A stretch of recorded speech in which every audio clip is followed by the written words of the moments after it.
They met quietly, without grand promises, but with the feeling that this was forever. The first, "I love you," whispered. A proposal without a perfect script, only truth in their eyes. And a tiny puppy who became their first shared us. 1 year later, a wedding in a sunlit yard. Laughter, tears, Paws on a white dress, and a home filled with coffee, dog hair on the couch, and dreams meant for two. Because real love is not a fairy tale. It's a choice, every day, together. Love Stories Max. Welcome to my channel. Enjoy watching, friends. Are forever. I never believed in fateful meetings. Love always seemed loud to me, sudden, dramatic, like thunder in a clear sky. But in reality, it came quietly, almost unnoticed, like a warm light being turned on in a room where you've been sitting in half-darkness for far too long. That evening, I was walking home, even though I usually rushed and grabbed a taxi. The air was cool, carrying the scent of wet asphalt and coffee from a small cafe on the corner. I stopped by the window. The soft yellow light inside felt inviting, and suddenly I really wanted to go in. Just to warm my hands around a cup. Just to be among people.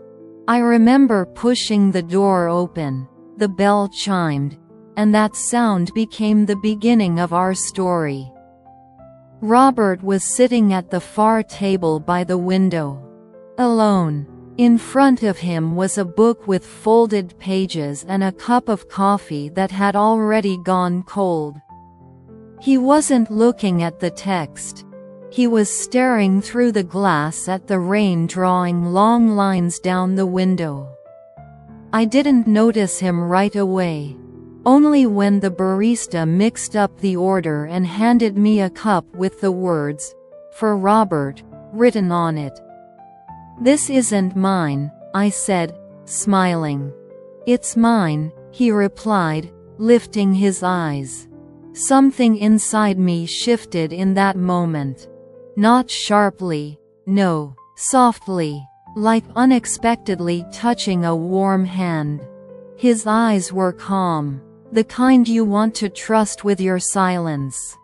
We laughed about the small mistake. I sat at the next table, but the conversation found its way between us on its own. About the book, about the rain, about how coffee always tastes better when the weather is bad. He joked quietly, without trying too hard, and every word felt exactly where it belonged. I learned that Robert is a photographer. He loves capturing moments others don't notice. Elderly hands gripping a railing, windows glowing late at night, people who are waiting. I told him I'm afraid of silence, because in silence, you can hear your own thoughts. He said that sometimes the most important things are born there. When we stepped outside, the rain had almost stopped. He offered to walk me home. No big words, just naturally, as if it were the most obvious thing in the world. We walked slowly, our steps falling into the same rhythm. He held the umbrella a little too close, and my shoulder brushed against his coat. I felt warmth, real, living warmth. At the corner of my building, he stopped. He didn't rush, as if he were afraid of frightening something fragile. "I'm glad I didn't go where I planned tonight," he said. I was glad too, even though I didn't yet know how much. Our meetings became quiet rituals. Morning coffee. Walks without a destination. long conversations in the kitchen under dim light. Robert taught me to look more carefully, to notice how he always drapes a blanket over me, even when I don't ask. How he leaves little notes with short phrases. "Don't forget to smile," or "I'm here." How he stays silent with me when words aren't needed. I fell in love slowly, but deeply, with his patience, with his ability to listen, with the way he looked at me, as if I were his entire world, not just a part of it. One day I realized, love doesn't have to arrive like a storm. Sometimes it comes with the sound of a cafe doorbell, with a quiet voice, with a warm hand, and it stays forever. And if someone asks me where our story began, I will say, in the rain, among the scent of coffee, from a cup labeled with a name that wasn't mine, but turned out to be my destiny. I used to think that love meant the absence of fear, but the truth turned out to be different. Love begins where you finally have something to lose. Anna appeared suddenly, not loudly, not dramatically. Just one day Robert became a little more thoughtful. He wasn't hiding his phone, he wasn't disappearing, he didn't change overnight. But I felt it, a thin shadow in his eyes, as if his thoughts sometimes drifted far away from me. He told me about her himself.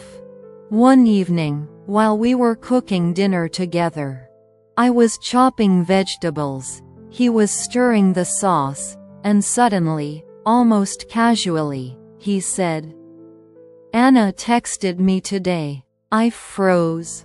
I didn't show it, but the knife felt heavier in my hand. Anna was his past, his ex, the one it had been serious with. They had broken up long ago, but as it turned out, not completely. From time to time, she found her way back into his life, through words, memories, and the simple question, "How are you?" I smiled, I even joked, but inside, something tightened. I suddenly started comparing myself to her, something I had never done before. Was she more beautiful? Did she know him better? Had she left a mark on him that I could never erase? The days that followed were strange. We were still together, drinking coffee, walking, laughing. But I caught myself searching for her shadow in every pause he took. And it scared me, because I realized, it wasn't Anna that hurt. It was the fact that Robert had become more important to me than I had allowed myself to admit. The moment came unexpectedly. We ran into her on the street. She recognized him first, smiled a little too confidently, hugged him a little longer than necessary. And then she looked at me, evaluating, calm, as if she had already decided everything for both of us. I stayed silent the whole way home. And that was when Robert stopped. Right there in the middle of the sidewalk. He took my hands, firmly, warmly. "Emily," he said quietly but with complete certainty. "I can see you pulling away. Don't do that. Don't leave me guessing." I couldn't hold it in anymore. The words spilled out on their own. Fear, jealousy, doubts. I admitted that I was afraid of being temporary. Afraid that he hadn't fully let her go. He listened. Didn't interrupt. Just like always. "Anna is part of my past," he said. "But you are my present moment. My home. I don't want to go back.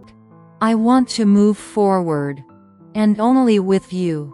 He held me as if he was afraid I might disappear. And for the first time, I understood. Jealousy didn't pull us apart. It forced us to speak honestly. To look at each other without armor. That night, we didn't sleep for a long time. We lay side by side, touching shoulders, fingers, breaths. No loud confessions, but with a deep understanding. And in the morning, Robert did something that said more than 1,000 words.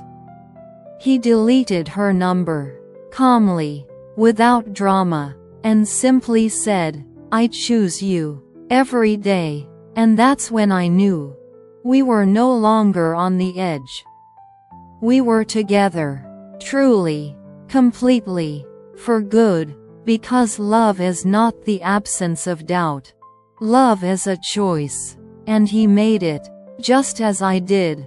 For a long time, I thought the words, "I love you," were supposed to be loud. Said at the perfect moment. In a beautiful place. But ours came the same way everything real between us did. Quietly, and straight into the heart. It was an ordinary morning. Light snow was falling outside. The apartment smelled like coffee and warm toast. I was sitting on the floor, wrapped in a blanket, while Robert walked barefoot around the kitchen, humming something without words. I watched him and thought, this is it, happiness. Not grand, just mine. He sat down next to me and gently rested his forehead against mine. "Emily," he began, then paused. I looked at him. There was no nervousness in his eyes, only calm and truth. "I don't want to be silent anymore," he said. "I love you." No hesitation. No decoration. Just like breathing. My breath caught. I touched his cheek, as if to make sure this was real. "I love you too," I whispered. And in that moment, the world fell into place. Later that day, he suggested we go for a walk. We went to the park, where the trees stood quietly dressed in white, and the snow crunched softly beneath our feet. Suddenly, Robert stopped, dropped to one knee, and took out a small box. "I can't promise a perfect life," he said, "but I promise to always be here. To choose you. To love you. Will you marry me?" I cried and laughed at the same time. "Yes," I said. "Yes, yes." Then he smiled in a very special way and added, "And one more thing?" From behind a bench came a tiny puppy. Clumsy, small, with oversized paws and eyes full of trust. He ran straight to us and sat between us, as if he already knew this was home. "He's ours," Robert said. "Our first shared one." I picked the puppy up, felt his warm heartbeat, and realized, now we had another us. Small, alive, forever. I looked at Robert, at the ring, at our puppy, and thought, love is when you're no longer alone. Not even in your dreams. A year has passed. Sometimes it feels like it flew by in a single long, happy morning. And other times, it feels like we've lived an entire lifetime, filled with small, precious moments. Our wedding was simple, and because of that, it was perfect. A bright little yard by our home, wooden chairs, fresh flowers scented with summer. I walked toward Robert slowly, listening to my heartbeat. And he looked at me as if I were the best decision he'd ever made. Our puppy sat nearby, no longer tiny, but still a little clumsy. He ran between people, wagged his tail at every voice, and barked at the exact moment we said, "I do." Everyone laughed, and I thought, this is our sign. Alive. Real. Now we have a home. Not just a house with walls and a roof, but a home filled with morning coffee, dog hair on the couch, warm blankets, and open windows. A place where we learn patience, laugh at small things, and hold hands even when we don't speak. In the evenings, we often sit on the steps, our dog lying between us with his head resting on our knees. Robert talks about future travels. I talk about dreams I'm still afraid to say out loud. And he always says, "We'll get there. Together." And I believe him. Because love isn't only kisses and promises. It's a choice made every morning. It's home. It's us. Even when it's hard. Even when it's quiet. 1 year later, I know for sure. I didn't just marry a man. I married peace. I married warmth. I married a love that became my home.